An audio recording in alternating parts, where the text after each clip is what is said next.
Exode chapitre 1.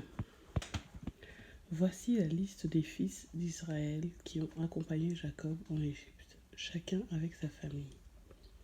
Ruben, Siméon, Lévi et Juda, Issachar, Zabulon et Benjamin, Dan et Nephtali, Gad et Aser.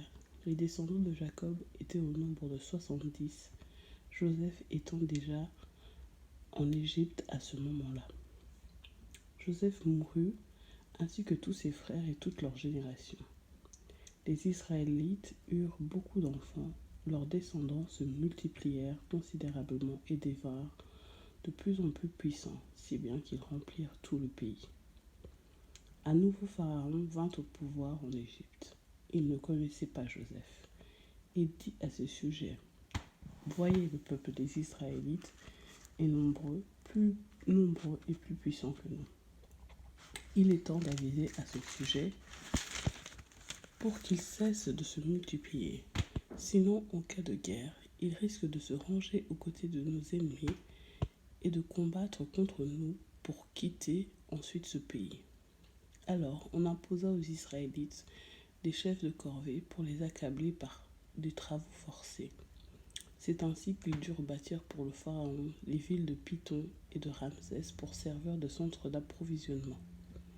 Mais plus on les opprimait, plus ils avaient d'enfants et devenaient nombreux, au point que les Égyptiens les prirent en aversion.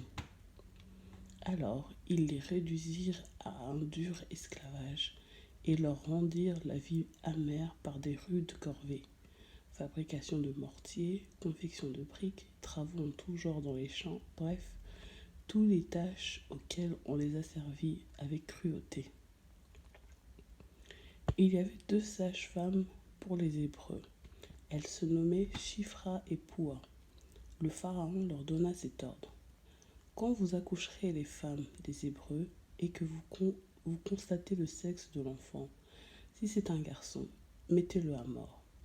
Si c'est une fille, laissez-la vivre. Mais les sages-femmes reverraient Dieu.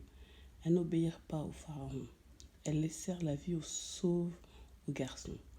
Alors le pharaon les convoqua et leur demanda: Pourquoi avez-vous fait cela? Pourquoi avez-vous laissé vivre les garçons? Les sages-femmes répondirent au pharaon: C'est que les femmes des Hébreux ne sont pas comme les Égyptiennes. Elles sont pleines de vie. Avant que la sage-femme arrive auprès d'elles, elles ont déjà mis leurs enfants au monde.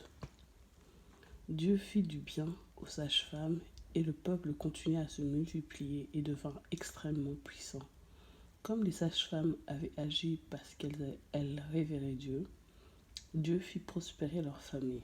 Mais le pharaon ordonna à tous ses sujets: Jetez dans le fleuve tous les garçons nouveau-nés des Hébreux, mais laissez vivre toutes les filles.